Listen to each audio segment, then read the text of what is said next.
High friends, আমি Shovan. Welcome to my YouTube channel. তো এখন আমি রক্তবীজ 2 এই মুভিটাকে নিয়ে কথা বলবো। যে মুভিটা আমি নভিনাতে দেখে এসেছি। সন্ধ্যে 6টায় শো ছিল, আমি আমার পরিবারকে নিয়ে গিয়েছিলাম। রান টাইম হলো 2 ঘন্টা 31 মিনিটের মতো। তো কেমন হলো রক্তবীজ 2?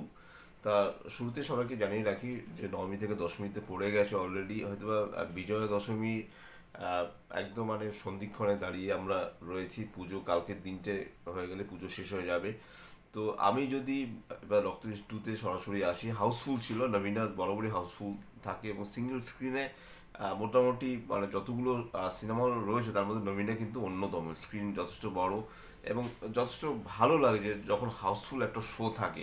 কিন্তু সিনেমাটা কি অতটা ভালো হয়েছে? দেখুন, রক্তবীজ 2 আমি যদি বলি, আমার ক্ষেত্রে কিন্তু সিনেমাটা একদমই ওয়ার্ক করেনি। সিনেমাটা রক্তবীজ মুভিটা যখন যতটা ভালো ছিল, তার সিকুয়েল হিসেবে যেভাবে বানানো হয়েছে আমি আশা করেছিলাম আরও মাছ মাছ বেটার হবে, কিন্তু সেটা হতে পারেনি।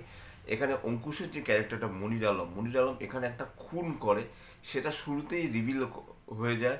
এবং অঙ্কুশের যে এন্ট্রি সিনটা, সেটাও যে একটা গ্র্যান্ড এন্ট্রি হওয়া উচিত ছিল।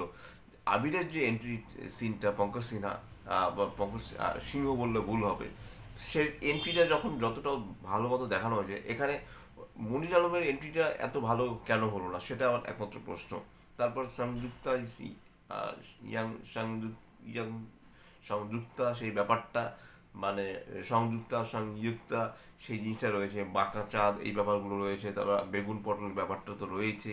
এবং ভিক্টর ব্যানার্জি এখানে যথারীতি প্রেসিডেন্টের ভূমিকায় আগেও যেটা ছিল।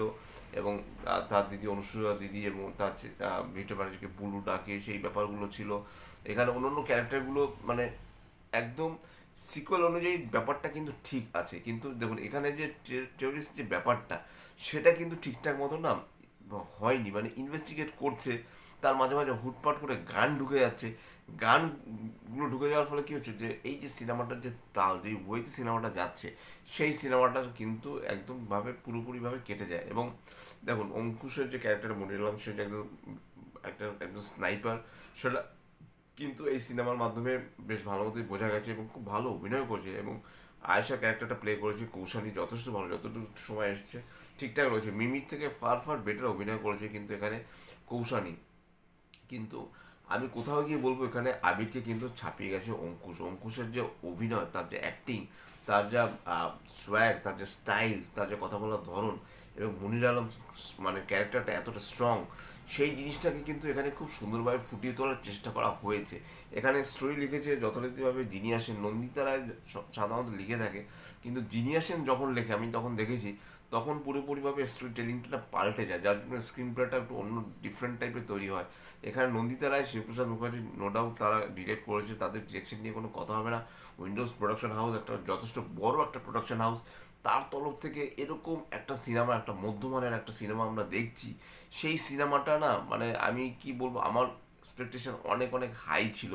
এবং এই যে টেররিস্ট অ্যাটাকটা হচ্ছে এবং স্টেডিয়ামের একটা ব্যাপার রয়েছে, আমি এখানে স্পয়লার দিতে চাইছি না। এবং বাংলাদেশ ইন্ডিয়ার মধ্যে যথেষ্ট যে ভালো সম্পর্ক রয়েছে। এবং ওখানের যে প্রাইম মিনিস্টার অপোজিশনে যিনি রয়েছে, সেই ব্যাপারটা, বা এখানে আমাদের যে প্রেসিডেন্টের ভূমিকা অভিনয় করছে ভিক্টর ব্যানার্জি, তাদের মধ্যে যে বন্ডিংটা এবং দু দেশের মধ্যে যে সুসম্পর্ক রয়েছে, সেই জিনিসগুলোকে না ঠিকঠাক মতো স্টাবলিশ করা হয়েছে। কিন্তু তারপরেও বলবো যে স্টোরি টেলিংয়ের যে ব্যাপারটা, সেটা আরও মাছ মাছ বেটার হতে পারতো। সেটা কিন্তু ঠিকঠাক মতো হয়নি, একদমই ঠিকঠাক মতো হয়নি। রঘু ডাকাত আমার তাও যা মোটামুটি ভালো লেগেছে। 4 বছর ধরে স্ক্রিপ্ট লেখার পর রঘু ডাকাতের আউটপুট তাও যা বেরিয়েছে, এটা আমি জানি না কত বছর ধরে লিখেছে। কিন্তু রক্তবীজ 2 এর যে ক্যামিওটা, সেটা কিন্তু আমার বেশ ভালো লাগছে। শেষে একটা ব্লাস্ট দেখায়, সেই ব্লাস্টের পর ক্যামিওটা ফিরে আসে এবং সেই ক্যামিওটা কিন্তু আবারও বলে যে তার নাম মনির আলম, সেই জায়গাটা কিন্তু অনেক অনেক ভালো। তা আমি বেশি কিছু বলবো না। গানগুলো কিন্তু তাল কেটে যাচ্ছে, যদিও গানগুলো যথেষ্ট ভালো। কৌশানীর গানটা আমার বেশ ভালো লেগেছে।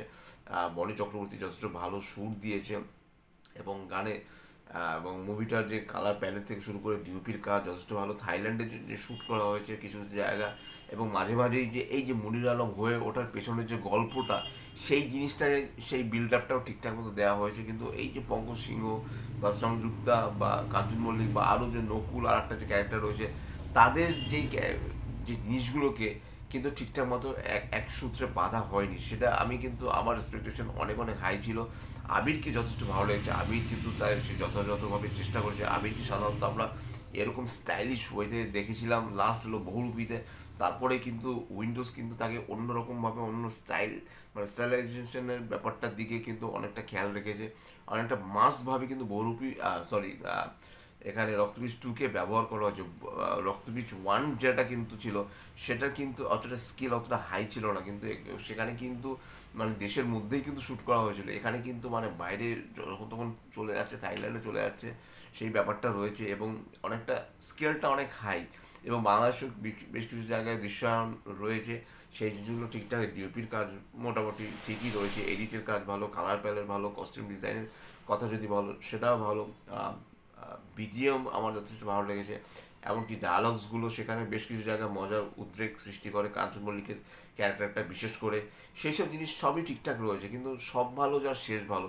শেষে স্টেডিয়ামের যে অ্যাকশনটা, সেই অ্যাকশনটা না ঠিকঠাক মতো পুল অফ করতে পারেনি এবং দর্শক সংখ্যা বাড়ানোর যে একটা ব্যাপার, সেই ব্যাপারটা এখানে হয়নি। বেশ কিছু দর্শককে দেখিয়ে দিল এবং বিভিন্ন অ্যাঙ্গেল থেকে দেখাচ্ছে, মনে হচ্ছে যে না জানি প্রচুর দর্শক রয়েছে, সেই জিনিসগুলো ঠিকঠাক মতো হয়নি। স্টেডিয়ামের যে সিনসগুলো রয়েছে না একদমই মানে আমি বলবো যে আমার কিন্তু অ্যাটলিস্ট সিনেমাটা সেইভাবে আমার পোষায়নি সেভাবে। আমার যে ফ্যামিলি রয়েছে তাদের হয়তো ভালো লাগতে পারে, বা রক্তবীজ 3 যখন আসবে তখন হয়তো বা অন্যরকমভাবে আসবে, তখন হয়তো বা মানে রক্তবীজ 3 যে ক্যামিও, সে তখন যদি মেইন ভিলেন থাকে, সে যথেষ্ট ভালো অভিনেতা করে থাকে, তাকে আপনারা দেখেওছেন অনেক মুভিতে অভিনয় করতে। আমি ক্যামিওর কথাটা এখানে রিভিল কিছুতেই করবো না।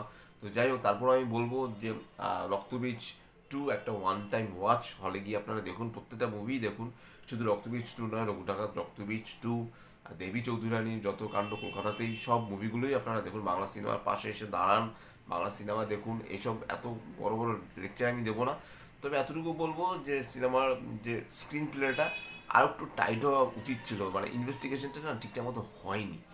যাই হোক, এটাই ছিল আমার রক্তবীজ 2 মুভির রিভিউ। যদি আমার চ্যানেলটা ভালো লাগে থাকে, লাইক, শেয়ার, কমেন্ট এবং সাবস্ক্রাইব করতে ভুলবেন। আমার চ্যানেলকে ইনস্টাগ্রামের লিঙ্ক, ফেসবুকের লিঙ্ক এবং ইউটিউবের লিঙ্ক আমার ডিসক্রিপশন বক্সে দিয়ে দেওয়া রয়েছে, সেখান থেকে আপনারা আমাকে কানেক্ট করতে পারেন। Till the stay tuned. পুজো প্রায় শেষের মুখে, আপনারা ভালো থাকুন, সুস্থ থাকুন এবং কালকেই পুজো শেষ হচ্ছে, কালকের দিনটা আপনারা খুব ভালো করে এনজয় করুন, পরিবারের সাথে সময় কাটান, বাংলা সিনেমা দেখুন, মন দিয়ে দেখুন এবং কোথাও কোনোভাবে আপনারা নেগেটিভিটি প্লিজ ছড়াবেন না। কোনো সোশ্যাল হ্যান্ডেলে গিয়ে আপনারা নেগেটিভিটি ছড়াবেন না। তার একটা মুভি দেখুন, দেখে এসে তারপরে চুলচেরা ডিসিশন করবেন। Tata, love you, bye bye and good night.